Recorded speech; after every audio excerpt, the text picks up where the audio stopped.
In today's episode of the Integumentary System, we're going to talk about burns. So we will also be keeping in mind those histological structures of the dermis and epidermis and subcutaneous tissue as we're talking about what structures the burns have affected. So we're looking at some pathological conditions that we're going to find in the skin. Right, so looking at the structure of the skin, as we talk about burns, these are the things that are going to be affected as the burn gets deeper into the tissue. So once we get past the epidermis and that basal layer and the papillary layer of the dermis, this is where we're going to start having those Merkel discs and those tactile touch receptors affected.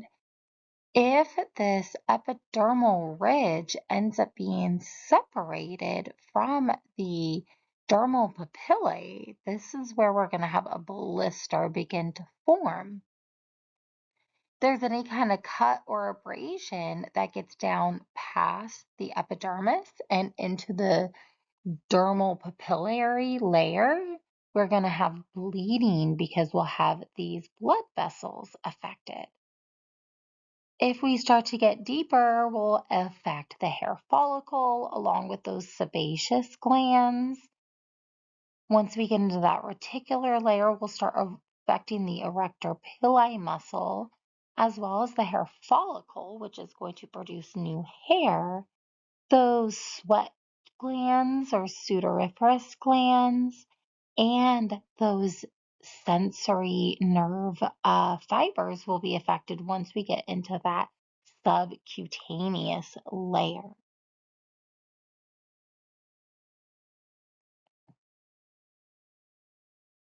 If burns are bad enough, they can actually result in death, and that death can come from substantial fluid loss, infection of the tissue, and toxic effects of eschar, which is that burned dead tissue. Burns can be classified according to how deep the tissue is burned. A first-degree burn is only going to involve the epidermis. So typically this is going to heal within a few days. It's like a sunburn. There's some redness, maybe slight swelling and some pain, versus a second-degree burn is going to involve part of the dermis. This may appear red, tan, or white, and there can be blistering coming from the epidermis being peeled away from the dermal layer. This typically takes a few weeks to several months to heal, and if it is into the reticular layer of the dermis, that can leave scars because those collagen fibers are going to be affected, and the collagen fibers will be replaced with scar tissue through fibrosis. A third-degree burn is going to be a full thickness burn that involves all of the dermis, so the papillary and the reticular layer, and often it involves the hypodermis, that deeper tissue down below. Oftentimes, especially if the muscle or the bone is affected, this will require a skin graft, and there will need to be fluid replacement. Infection is highly likely, and there will need to be supplemental nutrition. Here is an image showing you a first-degree burn versus a second degree. So a first-degree burn is just going to go deep into that epidermis, versus a second-degree burn will go into the dermal layer. Some will just go very superficially, others will go deeper in. just depending on the burn. And then a full thickness, which would be that third-degree burn, is going to go into this hypodermal layer, that adipose tissue down below. So partial thickness burns are either first, second, or third. With the first degree, that is going to have some localized redness because only the epidermis is damaged. We might have some swelling and pain, right? Because we have those Merkel discs that are in that basal layer.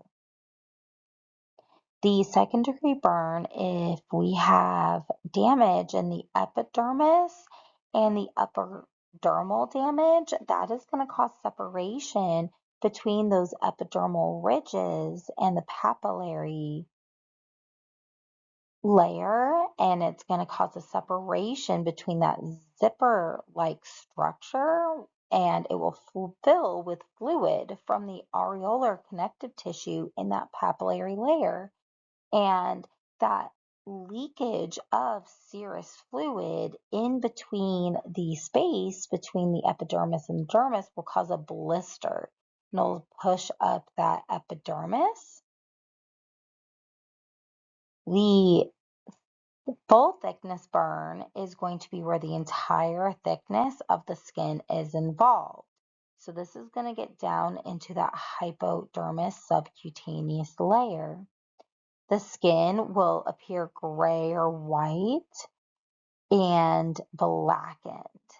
Typically, though, the patient does not express pain, and that's because the nerve endings are actually destroyed or very, very swollen to where they're not sending any signal. And so we're going to typically need a skin graft here.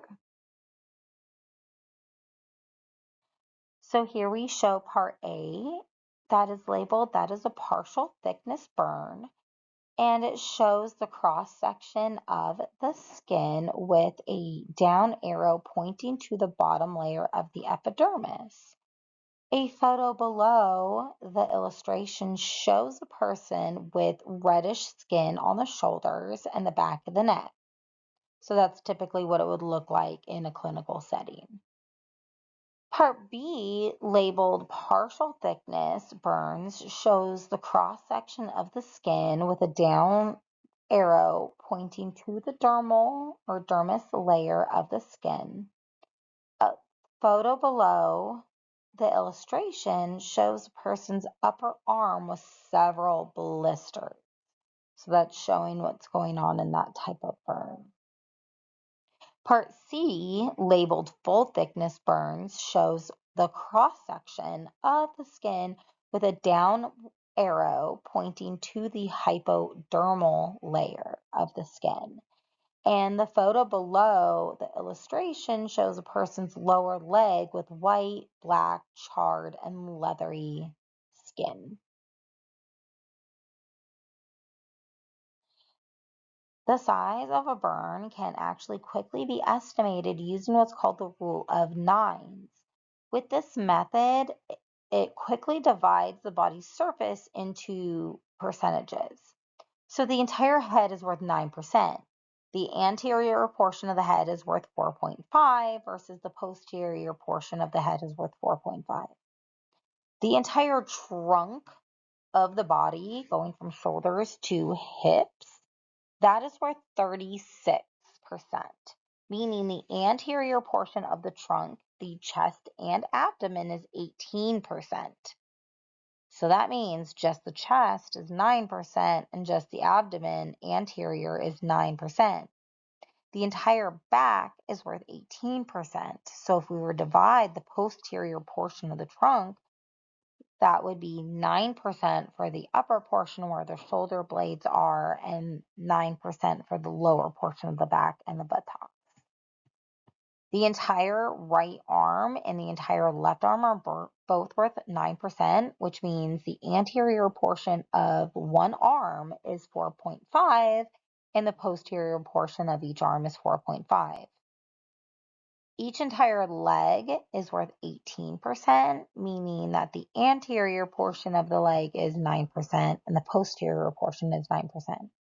So let's say a patient were to trip and fall and their entire head, right arm, and the anterior superior portion of their trunk, meaning just their chest, fell into like an air fryer and got burned. You could use this rule of nines to calculate how much of their body got burnt. Their entire head would be 9. Their entire arm would be 9. That's 18. And then just their chest would be another 9. So it'd be 27% of their body being burnt. Here is an infographic showing normal healthy tissue on the right and the types of burns as we go from normal 1st degree to 4th degree burns. And that 4th degree burn will extend into the muscle and bone. And then you can see what happens and how deep those burns get and the associated tissue and structures that are affected as that burn gets deeper into the tissue. Right, so you can see the 1st degree burn is really only affecting that epidermal layer, right, just the surface of the skin. The 2nd degree is where we get into those deeper layers. We're going to start to have visible blisters.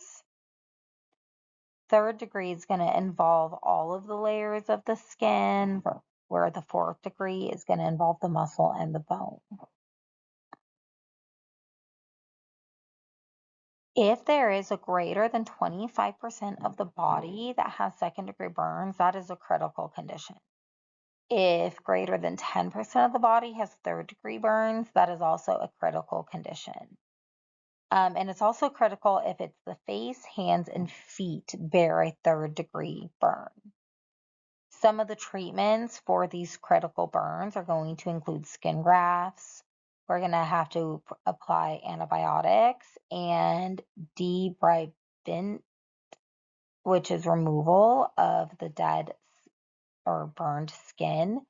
And yes, those are showing maggots cleaning off that tissue. When it comes to skin grafts, you have an autograft, which is going to be tissue from another location of the same person's body. Auto, think of self. An allograft is going to be a tissue from an unrelated person, and typically that's going to involve deceased donors. And we do have some approaches that are under development that uses the use of artificial and lab-based grown skin. And this image that you're seeing here is a meshed skin graft.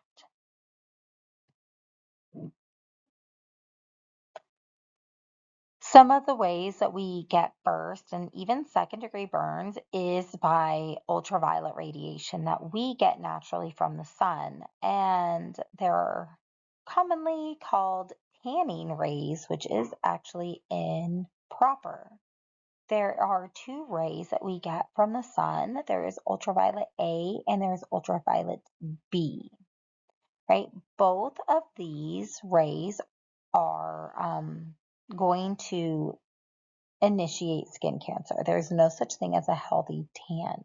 But UVA and UVB rays go into different layers of the skin.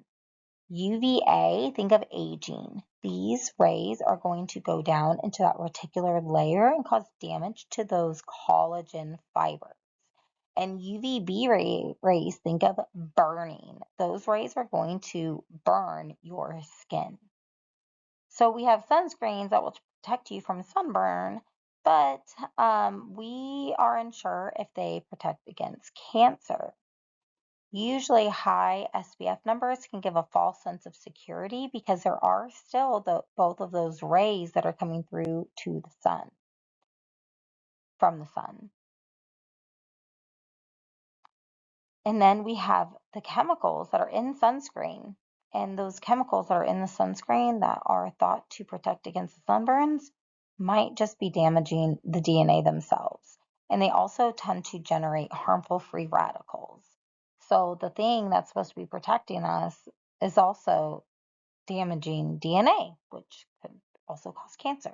So there's a lot to look into when it comes to skin cancer. We should actually be looking at dandelion root. But that is for another time. I will end it here and I will talk to you next time.